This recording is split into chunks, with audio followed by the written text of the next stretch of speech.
Hey all, welcome to TIG. अभी हम लोग निफ्टी के 75 मिनट चार्ट पर हैं और निफ्टी को एनालाइज करेंगे जैसा कि हम डेली करते हैं।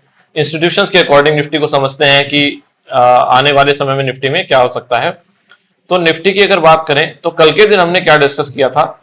जिन लोगों ने कल की वीडियो नहीं देखी है, अभी आप प्लीज उस वीडियो को देखिए और समझिए कि जो चीज हमने डिस्कस की थी क्या वो वैसे एग्जीक्यूट की है इंस्टीट्यूशंस ने या फिर एनालिसिस फेल हुआ है। तो 75 मिनट के अकॉर्डिंग हमने समझा था कि ये वाला जो डिमांड जोन था, ड्रॉप ड्रॉप बेस्ड रैली का डिमांड जोन, और इसकी मार्किंग हमने कुछ ऐसे की थी। तो ये वाला डिमांड जोन एक बार चल चुका था और ये जो सेलिंग कंटिन्यू हुई थी वो इस सप्लाई जोन से कंटिन्यू हुई थी, इस वाले सप्लाई जोन से। डेली टाइम फ्रेम पर देखें तो ये वाला जो डीबीआर था, ड्रॉप बेस्ड रैली, इस डेली टाइम फ्रेम के जो अंदर हमने 75 मिनट का डिमांड जोन मार्क किया, उसको इस डेली टाइम फ्रेम के डिमांड जोन का सपोर्ट था।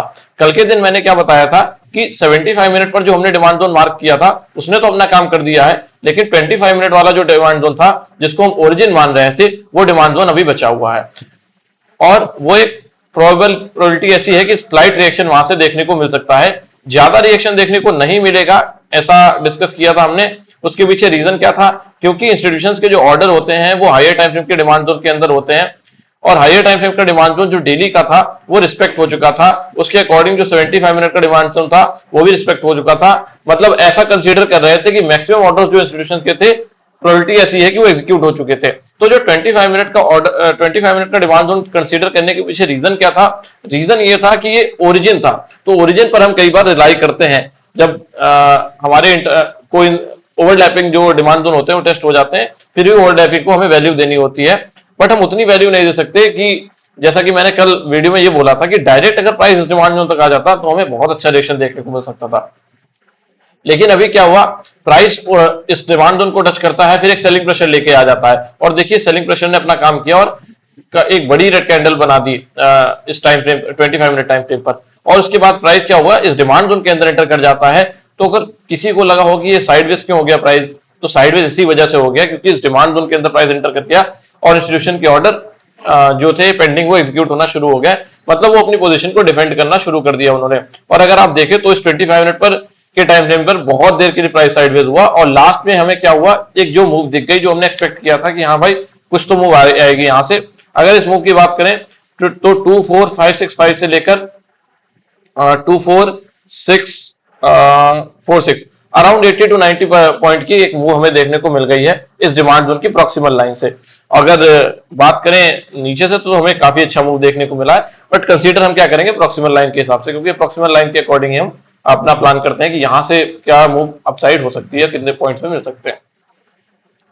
तो अब क्या हो सकता है, बैंक निफ्टी को भी देख लेते हैं। बैंक निफ्टी में हमने क्या डिस्कस किया था कि बैंक निफ्टी में हमें कुछ भी प्रॉपर नहीं दिख रहा था, क्योंकि 25 मिनट का जो डिमांड जोन हमने ये डिस्कस किया था, ये वाला डिमांड जोन बैंक निफ्टी के अकॉर्डिंग क्या हो चुका था, टेस्टेड हो चुका था। मतलब ये टेस्टेड कैसे हो गया कि प्राइस यहां से एक रैली कैंडल बनाती है, प्राइस अगले ही कुछ अगली कैंडल में इसके अंदर एंटर करती है, कंसोलिडेशन में जाके यहां से मूव दे देती है। मतलब जो बैंक निफ्टी को ऊपर ले जाने का पोटेंशियल था वो इस डिमांड जोन ने अपना पहले ही यूज कर लिया और उसको ऊपर लेके चली गई। तो हम एक्सपेक्ट नहीं कर सकते थे बैंक निफ्टी से कि इस डिमांड जोन के अंदर आया और यहां से एक रिएक्शन देखने को मिले। ये रिएक्शन बैंक निफ्टी में आया है क्योंकि निफ्टी ने सपोर्ट किया है बैंक निफ्टी को। और जो सेलिंग प्रेशर जो आप देख रहे हो कि बड़ी रेड कैंडल बन गई, तो उसके पीछे रीजन ये वाली जो मार्केट ओपन होते ही अगर आप देखो तो ये बिग रेड कैंडल बन गई।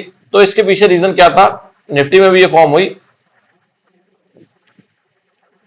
इसके पीछे रीजन ये था कि 75 मिनट पर जो हमने सप्लाई जोन देखा था रैली बेस्ड ड्रॉप, ये प्रॉपर सप्लाई जोन का स्ट्रक्चर था, क्योंकि इसने इस लेगिंग कैंडल के नीचे क्लोज किया था और ये सेलिंग कंटिन्यू करते हुए जो सेलिंग रिमेनिंग थी, सॉरी जो सेलिंग कंटिन्यू होनी थी वो आज के दिन कंटिन्यू हो गई बैंक निफ्टी में। ये देखिए, ये जो बेस को टच करने के बाद गैप डाउन मिला और वो सेलिंग कंटिन्यू हुई और उसी के कारण निफ्टी भी पुश हुई, क्योंकि निफ्टी बहुत क्वालिटी सप्लाई जोन से नीचे नहीं आ रही थी। और जो पोटेंशियल 75 मिनट के सप्लाई जोन के अंदर था जो हमने डिस्कस किया था, ये वाला सप्लाई जोन, उसने अपना काम कर दिया था कल के दिन। मैं कह सकता हूं कि इतनी ही मूव एक्सपेक्ट कर सकते थे, लेकिन ये बैंक निफ्टी का सेलिंग प्रेशर मर्ज हुआ। देखिए निफ्टी और बैंक निफ्टी क्या करती है, एक दूसरे को पुश देकर चलती है आपस में। और कई बार बैंक निफ्टी डिमांड जोन में आता है और निफ्टी को ऊपर लेकर जाता है।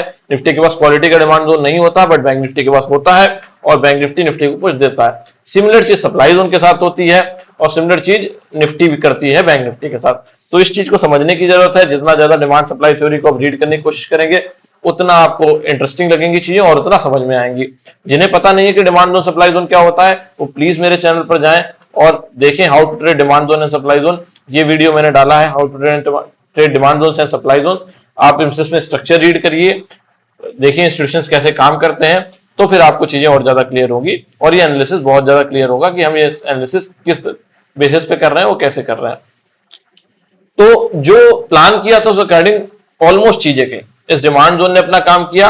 देखिए 25 मिनट पर आप देखने जाएं तो इंस्टीट्यूशंस इसके नीचे क्लोज नहीं कर पाए, 25 मिनट के नीचे, और हमें रिएक्शन देखने को मिल गया।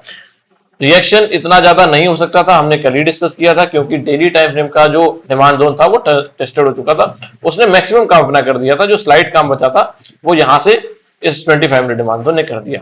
अभी आने वाले समय में क्या हो सकता है वो अपॉर्चुनिटी समझते हैं कि क्या पॉसिबिलिटी हो गया। अभी देखो डेली टाइम फ्रेम के अकॉर्डिंग देखें तो जो ये वाला सप्लाई जोन था, रैली बेस पे स्टॉक, अभी सेलिंग जो इतनी ज्यादा हो गई है उसके पीछे रीजन ये भी है कि प्राइस डेली सप्लाई जोन के स्ट्रक्चर से आ रहा है। अगर 75 मिनट के सप्लाई जोन से सिर्फ आ रहा होता तो शायद ये उतना इफेक्टिव काम नहीं करता, इतनी सेलिंग नहीं आती और मे बी यहां से बाइंग होने के बाद ये पूरा मूव ऊपर की तरफ चला जाता। बट ऐसा हुआ क्यों? क्योंकि ये डेली के भी ऑर्डर्स लेकर आ रहा है, मतलब डेली टाइम फ्रेम के इंस्टीट्यूशन 75 मिनट के इंस्टीट्यूशन से स्ट्रॉन्ग कंसिडर किया जाता है। अभी डेली पर तो क्या है कि कुछ भी पॉसिबिलिटी ऐसी नहीं है। ये डीबीआर टेस्टेड, ये आरबीडी टेस्टेड, ओके। 125 मिनट पर देखते हैं तो 125 मिनट के अकॉर्डिंग अगर आप देखने जाओ तो ये कैंडल, अब हम इस कैंडल को क्या कंसीडर करेंगे? लेगिंग कंसीडर करेंगे। कल के दिन हम इसको लेगिंग कंसीडर नहीं कर सकते थे, क्योंकि कल हम क्लोजिंग पर्पस से देख रहे थे कि क्लोजिंग के अकॉर्डिंग क्या किया है। लेकिन अब हम स्ट्रक्चर के अकॉर्डिंग देखेंगे, क्योंकि अब हम बचने जाएंगे चीजों से। तो उसके अकॉर्डिंग क्या करेंगे, हम छोटी चीजों को भी देखेंगे, जो वीक सप्लाई जोन्स हैं या वीक डिमांड जोन्स हैं उनको देखेंगे, ठीक है। तो ये ड्रॉप बेस ड्रॉप का सप्लाई जोन बहुत ज्यादा स्ट्रांग नहीं, but to an extent strong भी है। ये 75 मिनट का सप्लाई जोन हो गया। 75 मिनट सप्लाई जोन। नीचे की तरफ क्या कोई 75 मिनट का डिमांड जोन देखने को मिल रहा, सॉरी 125 मिनट, नीचे की तरफ क्या कोई 125 मिनट का डिमांड जोन देखने को मिल रहा है जो कि फ्रेश है, जिसने अभी अपने ऑर्डर्स एग्जीक्यूट नहीं किए हैं? तो ऐसा कोई सप्लाई जोन देखने को नहीं मिलता, डिमांड जोन देखने को नहीं मिलता। अगर बात करें इस सप्लाई जोन की, तो क्या ये एक सप्लाई जोन है? देखिए सप्लाई जोन के जब स्ट्रक्चर पढ़ते हैं तो drop base drop, rally base drop और रैली ड्रॉप, तो तीन तरीके के सप्लाई जोन के स्ट्रक्चर होते हैं। ये सप्लाई जोन का स्ट्रक्चर तभी स्ट्रॉन्ग होगा जब इसके अंदर हमें बेसिंग देखने को मिलेगी लोअर टाइम फ्रेम पर। लेकिन सप्लाई जोन के स्ट्रक्चर की बात करें तो पहला सप्लाई जोन का स्ट्रक्चर, दूसरा सप्लाई जोन का स्ट्रक्चर, और ऊपर की तरफ अभी शॉर्ट टर्म में कुछ भी ऐसा बनता नहीं दिखाई दे रहा जहां से हम जिसको हम सप्लाई जोन की तरह कंसीडर कर सकें। नीचे की तरफ बात करें डिमांड जोन की, तो डिमांड जोन के रूप में हमारे पास ये एडवांस डिमांड जोन है। ये एडवांस डिमांड जोन जिसको हम उतना स्ट्रॉन्ग कंसीडर नहीं करते हैं। कल भी मैंने बताया था ये स्ट्रक्चर हमारे पास 75 मिनट पर भी है, 25 मिनट पर है, बट इसके साथ हम उतना रिलाई नहीं कर सकते। मे भी यहां से रिएक्शन देखने को मिल जाए, बट अपनी कॉन्विक्शन के अकॉर्डिंग हम उसे उतना स्ट्रॉन्ग कंसीडर नहीं कर सकते। अब देखने जाए तो प्राइस में अगर आप ध्यान से देखने जाओ तो प्राइस ने क्या किया है, यहां से प्राइस ऊपर की तरफ गया था, इसने अपने नियरेस्ट रिवर्सल को खत्म किया था और इस नियरेस्ट रिवर्सल के खत्म होने के बाद यहां पर एक डिमांड जोन फॉर्म हुआ था जो कि हमने 75 मिनट पर देखा था और 25 मिनट पर भी देखा था। 75 मिनट पर डिमांड जोन था, 25 मिनट पर भी डिमांड जोन था। और फिर हुआ क्या, प्राइस इस डिमांड जोन की प्रॉक्सिमल लाइन को टच करता है, यहां से ऊपर की तरफ रिएक्शन देखने को मिल जाता है। प्राइस इस 25 मिनट के डिमांड जोन को प्रॉक्सिमल लाइन को टच करता है, यहां से भी स्लाइड रिएक्शन देखने को मिल जाता है और ये रिएक्शन अभी कंटिन्यू है। तो अभी समझने जाए कि क्या पॉसिबिलिटी है। देखिए अभी ये नियरेस्ट रिवर्सल बहुत इंपॉर्टेंट है निफ्टी के लिए, क्योंकि ये डिमांड जोन का पार्ट है नियरेस्ट रिवर्सल, यहाँ पर इंस्टीट्यूशंस अपनी पोजीशंस को डिफेंड करने की पूरी कोशिश कर रहे हैं। अगर डिफेंड करने की कोशिश नहीं कर रहे होते तो यहाँ पर जो ये कैंडल देखने को मिली है ये हमें देखने को नहीं मिलती। अब आगे कर पाएंगे या नहीं कर पाएंगे, क्योंकि मैक्सिमम ऑर्डर तो उनके एग्जीक्यूट हो चुके हैं। तो अब प्राइस यहां से जब ऊपर जा रहा है, अगर क्या होता है कि निफ्टी यहां से कल के दिन गैप डाउन आ जाती है, ठीक है, या वो फ्लैट ओपन होकर इसके नीचे क्लोज कर देती है 125 मिनट पर या 75 मिनट पर, मतलब इस एरिया के नीचे, इस एरिया के नीचे क्लोज कर देती है 75 मिनट या 125 मिनट पर, और उसके बाद जो एडवांस डिमांड जोन है वहां से रिएक्शन देखने को मिलता है। उस रिएक्शन के बाद निफ्टी अगर यहां से ऊपर जाती है सप्लाई जोन में, इस सप्लाई जोन के चलने के चांसेस ज्यादा हैं। रिमेंबर, इस सप्लाई जोन के चलने के चांसेस ज्यादा हैं अगर क्लोज कर देती है उसके बाद, क्योंकि ये सप्लाई जोन की स्ट्रेंथ ऐसी हो जाएगी, क्योंकि इसने जो डिमांड जोन था जो बहुत बार डिफेंड कर रहा था निफ्टी को, उसने उसको फिनिश कर दिया, मतलब स्ट्रॉन्ग बायर को फिनिश कर दिया। तो इसकी क्या है, इंपॉर्टेंस बढ़ जाएगी और यहां सप्लाई जोन से हमें थोड़ा रिएक्शन देखने को मिल सकता है। या फिर ऐसा भी हो सकता है कि यही सप्लाई जोन रिस्पॉन्सिबल बने निफ्टी को वीकली डिमांड जोन की तरफ पुश करने के लिए। आई बात समझ की नहीं? यही जो सप्लाई जोन है वही रिस्पॉन्सिबल हो जाए वीकली डिमांड जोन की तरफ पुश करने के लिए। ठीक है, इतनी बात क्लियर हो गई। अभी क्या है, 75 मिनट पर आकर देखते हैं कि जो सप्लाई जोन की है क्या उसकी कोई इंपॉर्टेंस है। तो देखो यहां पर एक बेस कैंडल देखने को मिल गई हमें। अब ये बेस कैंडल क्या है, हाई रिस्क मेथड के अकॉर्डिंग क्या है, एचआरएम मेथड के अकॉर्डिंग क्या है, टेस्टेड है।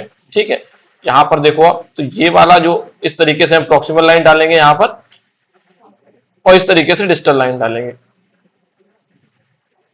तो ये हाई रिस्क मेथड के अकॉर्डिंग टेस्टेड है। लेकिन कंजर्वेटिव मेथड के अकॉर्डिंग क्या है, यहां पर कुछ तो ऑर्डर पेंडिंग होंगे, और ये जोन जो है वो प्रॉपर ओरिजिनल जोन नहीं है, ये रेप्लिका जोन है, और रेप्लिका जोन होने के कारण इसने अपने जो ये वाला रिवर्सल था उसको क्लोज किया है। तो टू एन एक्सटेंड हम इसको स्ट्रॉन्ग कंसीडर कर सकते हैं।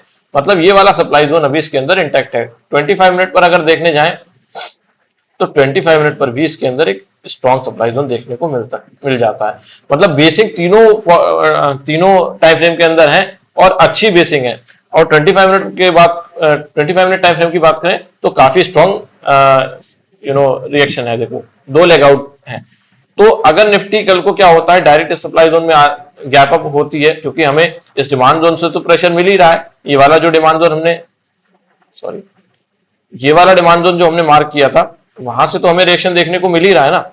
मतलब बायर कंट्रोल में है अभी। अब बायर का कंट्रोल कब लूज होगा, जब वो सप्लाई जोन में एंटर कर जाएगा। अब इस सप्लाई जोन में अगर एंटर कर गया कल के दिन और बायर ने ऐसी स्ट्रेंथ दिखाई कि सप्लाई जोन को ब्रेक कर दिया, क्योंकि देखिए लोअर टाइम फ्रेम पर हम देखते हैं ना, तो यहाँ पर बहुत सारी बेस कैंडल दिखाती हैं जो इस सप्लाई जोन को थोड़ा वीक बना देती हैं। एग्जीक्यूशन टाइम फ्रेम पर इतनी बेस कैंडल नहीं होनी चाहिए, तो ये वीक कंसीडर हो जाता है उसके अकॉर्डिंग। तो हो सकता है ये डिमांड जोन जो प्रेशर आ रहा है यहां से उसको ब्रेक कर दे और उसके बाद यहां से सप्लाई जोन में एंटर कर जाए। फिर ये सप्लाई जोन रिस्पॉन्सिबल हो सकता है जो पूरी बाइंग कंप्लीट हुई हो उसको खत्म करने में। तो ये पॉसिबिलिटी है मेरे एनालिसिस के अकॉर्डिंग कि अभी सेलर ने कंट्रोल शो किया है अपना कि भाई हम कंट्रोल में हैं। कल के दिन बायर कंट्रोल में लग रहे थे, अभी समहाउ सेलर कंट्रोल में दिखना शुरू हो गए हैं लोअर टाइम फ्रेम के अकॉर्डिंग। और ये वाले डिमांड जोन से अगर रिएक्शन देखने को मिलता है तो वो बहुत ज्यादा स्लाइट रिएक्शन, मतलब बहुत ज्यादा रिएक्शन नहीं हो सकता है कि हम बहुत बड़ी मूवी से एक्सपेक्ट करें। छोटी मूव आ सकती है मे बी 100 पॉइंट तक की। तो ये है एनालिसिस निफ्टी का based on lower time frame और इंस्टीट्यूशन थ्योरी। बैंक निफ्टी को एक बार देख लेते हैं कि बैंक निफ्टी में क्या पॉसिबिलिटी है। बैंक निफ्टी में ये ड्रॉप डेली टाइम फ्रेम पर अगर हम देखें तो ये आरबीडी का जो स्ट्रक्चर था उसी स्ट्रक्चर से भी सेलिंग आ रही है। ये भी प्रॉपर सप्लाई जोन नहीं है। डेली टाइम फ्रेम के जो आरबीडी का स्ट्रक्चर था उससे सेलिंग आ रही है। लोअर टाइम फ्रेम पर देखें 125 मिनट पर कुछ भी खास नहीं दिखाई देता। 75 मिनट, तो 75 मिनट के अकॉर्डिंग क्या है, ये ड्रॉप, ये 1-2 बेस कैंडल और ये ड्रॉप कैंडल और ये ड्रॉप कैंडल, मतलब ये सप्लाई जोन में अभी बैंक निफ्टी एंटर कर चुका है। इस प्रॉपर सप्लाई जोन में बैंक निफ्टी एंटर कर चुका है। और बैंक निफ्टी को पुश कौन दे रहा है, निफ्टी, क्योंकि जो बैंक निफ्टी का जो हमने डिस्कस किया था ये वाला जो 25 मिनट का और 75 मिनट का डिमांड जोन है वो अभी अपना काम कर चुका है। लेकिन एक चीज यहां पर समझने वाली ये है बैंक निफ्टी में कि bank Nifty high risk method के अकॉर्डिंग लास्ट टाइम ऊपर गया था, अभी प्रॉपर कंजर्वेटिव मेथड के अकॉर्डिंग जा रहा है, तो पॉसिबिलिटी ऐसी है कि 75 मिनट के डिमांड जोन के ऑर्डर लेकर जा रहा है। एक बार 25 मिनट पर जब हम देखेंगे तो चीजें ज्यादा क्लियर होंगी। 25 मिनट पर एग्जीक्यूशन टाइम पर हमें यहाँ डिस्ट्रीब्यूशन देखने को मिल जाता है जो कि वीक स्ट्रक्चर को शो करता है। सेम चीज ये होगी कि सप्लाई, यहां पर भी सप्लाई जोन जो 25 मिनट पर है ऊपर की तरफ बैंक निफ्टी में, शायद ये अपना काम करे और बैंक निफ्टी और निफ्टी को एक साथ नीचे की तरफ पुश दे दे। अगर बैंक निफ्टी भी कल को इस सप्लाई जोन के अंदर एंटर कर जाती है और बैंक निफ्टी भी सप्लाई जोन के अंदर एंटर कर जाती है, तो यहां से हमें रिएक्शन देखने को मिल सकता है बैंक निफ्टी के अंदर भी। बाकी ये सप्लाई जोन तो काफी वीक दिखाई देता है 75 मिनट पर भी और 125 मिनट पर भी, और 25 मिनट पे एग्जीक्यूशन टाइम फ्रेम पर भी ये वीक सप्लाई जोन दिखाई देता है। अब प्रॉब्लम है बैंक निफ्टी के साथ ऐसी है कि इस सप्लाई जोन को हायर टाइम फ्रेम का सपोर्ट नहीं है। देखो अगर हायर टाइम फ्रेम पर आप, तो इसको हायर टाइम फ्रेम का सपोर्ट नहीं है क्योंकि ये रैली ड्रॉप कंसीडर नहीं कर सकते। ये वाली जो कैंडल है ये रैली बेस ड्रॉप कंसीडर कर सकते हैं, जिसके अकॉर्डिंग क्या है, ये टेस्टेड है। तो 25 मिनट पर ये वाला स्ट्रक्चर में भी तब काम कर जाए जब बैंक निफ्टी अपने सप्लाई जोन में एंटर कर जाए और बैंक निफ्टी भी अपने सप्लाई जोन में एंटर कर जाए, तो जो एक मर्जर रिएक्शन देखने को मिल सकता है हमें बैंक निफ्टी के अंदर भी। तो ये था निफ्टी और बैंक निफ्टी का analysis as per demand supply theory. अगर ये आपको एनालिसिस अच्छा लगा हो तो प्लीज लाइक करिए, शेयर करिए एंड सब्सक्राइब करिए। Thank you.